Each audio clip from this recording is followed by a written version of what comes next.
Every single year, the world eats over 100 billion packs of instant noodles. That's not a typo, that's a noodle tsunami. Instant noodles are everywhere, in dorm rooms, offices, supermarkets, and emergency food boxes. They're cheap, fast, and always there for you. But here's the big question no one asks while adding boiling water. How are instant noodles actually made? And more importantly, are they really good for our health, or just good at pretending? Behind that small, innocent-looking noodle block is a multi-billion-dollar industry powered by massive factories, high-speed machines, and secret formulas you never see on the label. And right now, one country is dominating the global noodle market, South Korea. Their instant noodle industry has taken over shelves all around the world. So what's their secret? Better ingredients, smarter machines, or something hidden deep inside the recipe? Today, we're going inside the instant noodle industry. From raw ingredients, to high-speed production lines, to the final bowl sitting right in front of you. And stay until the end, because we'll reveal the hidden secret inside Korean instant noodle formulas, the one most people have never heard about. Welcome to World Process, and if you want to see what really happens inside billion-dollar factories, then let's explore it together. From that simple dream, instant noodles were born. And every noodle story starts with one humble hero, wheat flour. Inside the factory, mountains of flour are dumped into giant industrial mixers, machines so hungry they chew through tons of flour every single day. Water and salt jump in, and suddenly, it's less powder and more noodle dough in the making. This mixing step is like baking chemistry class, but louder. Too much water, the noodles get lazy. Too little, they turn grumpy and crack, so factories carefully control the moisture to make sure the dough is strong, stretchy, and ready for action. Next, the dough takes a break. Yes, even noodles need rest. This resting time lets the gluten relax, like a tired muscle after the gym. A relaxed dough is easier to stretch, roll, and slice without throwing a tantrum. Once refreshed, the dough heads into the roller section, basically a noodle flattening car wash. Big metal rollers press it again and again. At first, it's thicker than your arm. A few rollers later, it's thinner than rice paper. These rollers don't just make the dough flat, they train it. Each pass stretches the gluten, giving noodles that springy, bouncy bite we all love. The dough keeps getting thinner, smoother, and stronger until it reaches the perfect thickness for instant noodles.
From a fluffy pile of flour to a silky noodle sheet, the transformation is officially underway.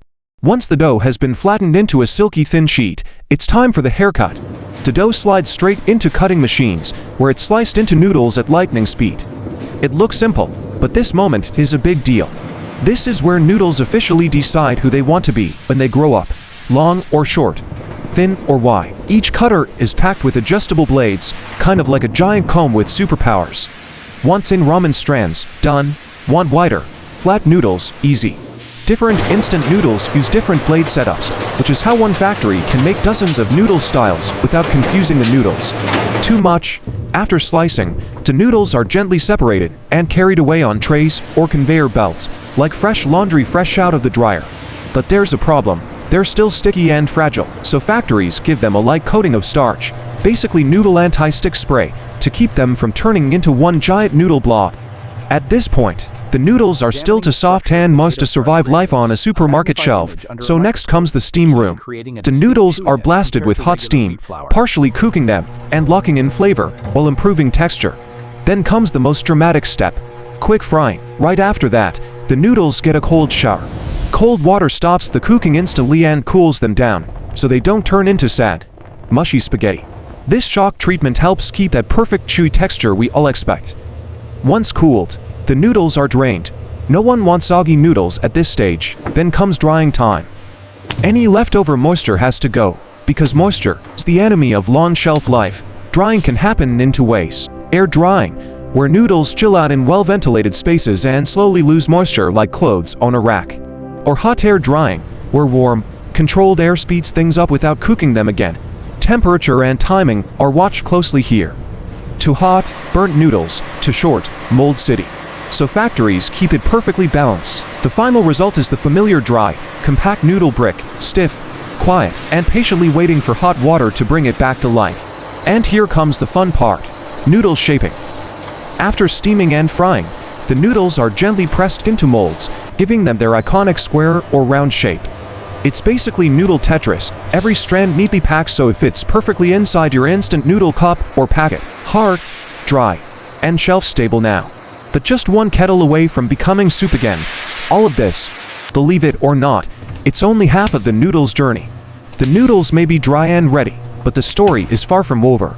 Every single step so far has been carefully planned, measured, and tested, all to make sure that every pack tastes the same, whether you buy it today or 6 months from now. So what happens after the noodles turn into those dry little bricks? Simple, they get their personality. Because let's be honest, most noodle blocks are basically identical. The real magic lives in the toppings and seasonings. That's where brands fight for your taste buds. Instant noodle flavors range from classic chicken to deep, spicy, face-wetting soups. And these broths aren't mixed in tiny bowls. They're cooked in giant industrial kettles, holding thousands of liters, like soup cauldrons straight out of a wizard movie. Spices, herbs, oils, and proteins are slowly cooked together, turning into a powerful, flavor-packed liquid. Then, surprise, that liquid is dry and crushed into powder. Yes, soup becomes dust. Science is wild. These seasoning powders don't just add flavor. They bring color, aroma, and texture, turning hot water into something that actually feels like a meal. Once the broth powder and toppings are ready, it's packaging time. Each noodle block gets its own little flavor kit, noodles, seasoning powder, and dried toppings all sealed together like a survival bundle. This keeps everything fresh, organized, and ready for action. Just add hot water, and the factory's work is complete. Because let's be honest, most noodle blocks are basically identical. The real magic lives in the toppings and seasonings. That's where brands fight for your taste buds. Instant noodle flavors range from classic chicken to deep, spicy, face-wetting soups. And these broths aren't mixed in tiny bowls. They're cooked in giant industrial kettles, holding thousands of liters, like soup cauldrons straight out of a wizard movie. Spices, herbs, oils, and proteins are slowly cooked together, turning into a powerful, flavor-packed liquid. Then, surprise, that liquid is dry and crushed into powder. Yes, soup becomes dust. Science is wild. These seasoning powders don't just have flavor. They bring color, aroma, and texture, turning hot water into something that actually feels like a meal. Once the broth powder and toppings are ready, it's packaging time. Each noodle block gets its own little flavor kit, noodles, seasoning powder, and dried toppings all sealed together like a survival bundle. This keeps everything fresh, organized, and ready for action. Just add hot water, and the factory's work is complete. Once everything is packed and sealed, the noodles begin their world tour. They travel from factories to stores across the globe, patiently waiting for that magical moment when hot water brings them back to life. Instant noodle packaging isn't just about looking good on the shelf, it's also smart armor. Inside, an aluminum foil layer protects the noodles from light, moisture, and tiny uninvited guests like microorganisms. Some packages are even clever enough to turn into instant bowls, so you can cook and eat in the same container. No dishes, no effort, maximum efficiency. Before any pack reaches you, companies put noodles through serious testing. Packages are squeezed, inspected, and examined. And yes, the most important test of all, the taste test. Expert tasters sample every batch of noodles and broth to make sure they hit the right flavor notes every single time. Of course, instant noodles aren't perfect. They've often been criticized for high sodium levels and unhealthy fats, and the industry listened. Many brands have reduced salt, removed trans fats, and introduced options with more fiber, lower sodium, and even gluten-free versions. So while instant noodles have changed over time, their mission remains the same. Fast, easy, and comforting food when you need it most. If you're curious about how tequila is made, check out the video on your screen. If you enjoyed this one, hit like, share it with someone who loves noodles as much as you do. And don't forget to subscribe and turn on notifications, so you never miss what happens inside the world's most fascinating factories. And here is the real truth behind the legendary chewiness of Korean instant noodles. Not marketing, not fancy machines, it's the formula. First, different wheat flour. Korean noodles use hard wheat flour with much higher protein. More protein means more gluten. More gluten means noodles that bounce back when you bite them. Chewiness starts with wheat, not machines. Second, kansui, the most important factor. Korean noodle recipes always include kansui, an alkaline mix. It raises the dough's pH, strengthens gluten, gives noodles their natural yellow color, and keeps them firm even after long cooking. Alkalinity changes everything: color, texture, and resistance. Third, lower water content. Less water makes the gluten more concentrated. Think spring, not sponge. Fourth, industrial mixing in low oxygen. The dough is mixed sealed, with little air and no heat. This lets gluten align instead of breaking apart. Fifth, repeated rolling. Never crushing. The dough is thinned slowly, pass by pass. Each roll lines gluten up neatly, building a structure like a cold spring. The dough is layered, not crushed. Sixth, steaming, not boiling. High-temperature steam locks the gluten structure at peak elasticity. Boiling washes minerals away and softens the noodles.